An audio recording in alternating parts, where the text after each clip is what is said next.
everyone, Myra here. Welcome back to my channel. For today's video, we are going to do this look. So if you want to know how, keep on watching.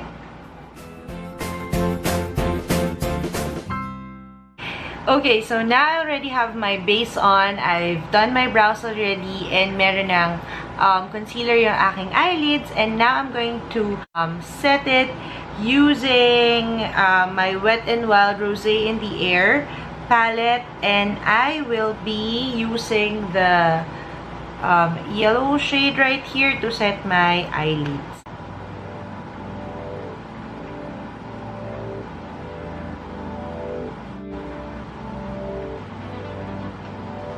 Okay, now I'll be taking this shade right here for my transition using a fluffy brush.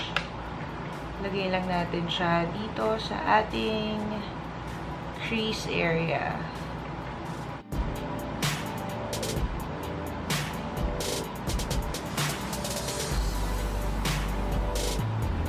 Okay, now using my flat brush, I will be taking this shade and I'll be putting it in my outer corner, just like so.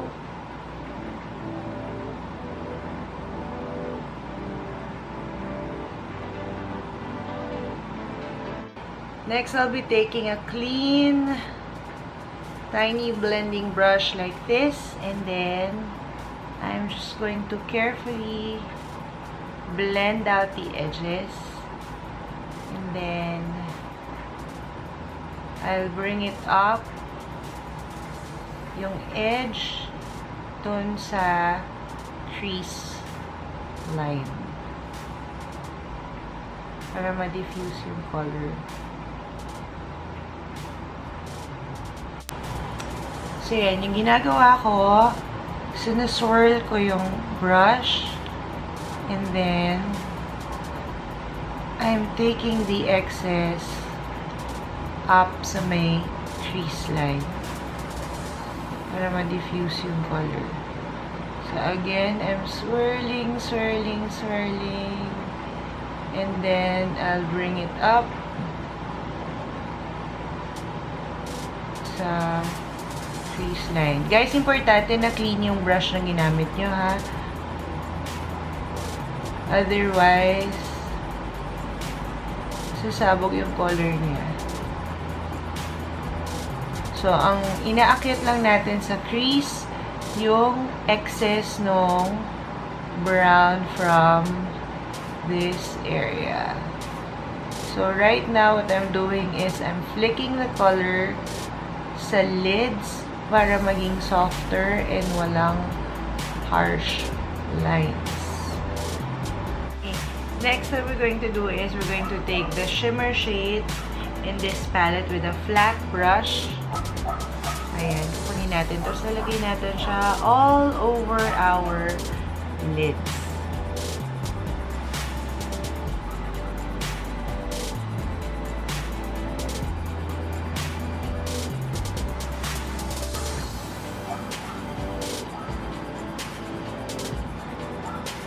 Now, I want to intensify that outer corner with a little bit of black. There, dot, dot.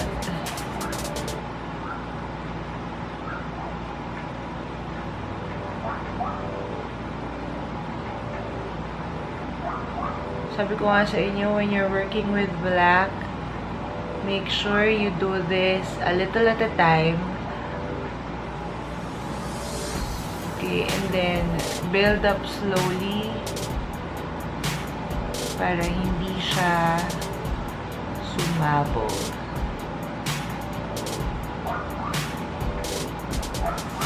Okay, so we're just gonna blend this together. So, binalikan ko lang yung brush na gamit natin kanina for the transition shade. And without picking any product, I'm blending the edges para mas maging diffuse yung ating edge, and to make sure that there are no harsh lines left.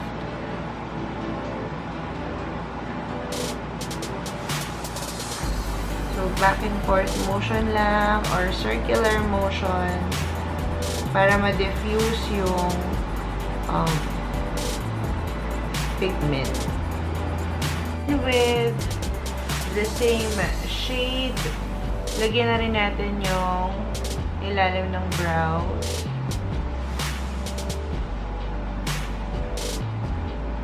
And then, balikan natin yung ating brush na ginamit for transition. And then, blend everything together.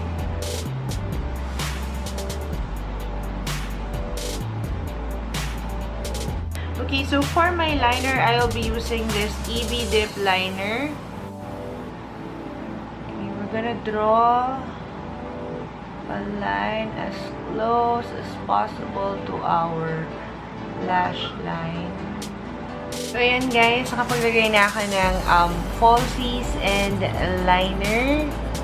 Ayan, balikan na lang natin yung lower lash line.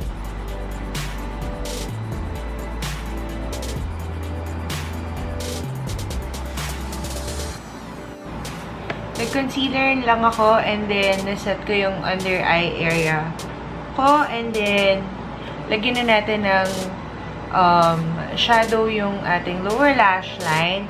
Babalikan ko tong brown with a tiny fluffy brush and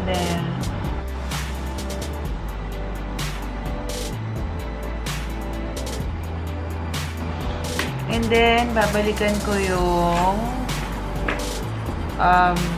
transition shade na ginamit natin kanina, which is this one.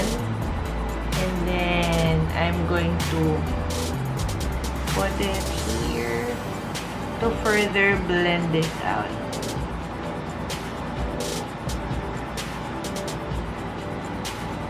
Tapos, balikan natin yung shimmer shade kanina. And then, lalagay ko siya here para mag-connect na siya dun sa taas.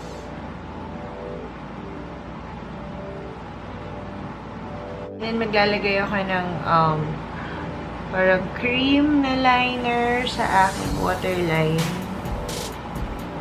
Just to open up the eyes. Kasi dinarken natin yung lower lash line natin.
So that is it for today's video. If you're feeling bold this Christmas, why not try on this look?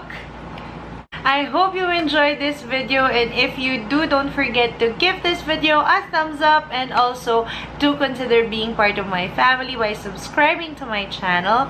And you can also hit the bell button to be notified whenever I upload new videos. You can also follow me on my other social media accounts. I'm Myra Paneda on Facebook, Twitter, and Instagram. And thank you so much for watching. I hope to see you again on my next video. Bye!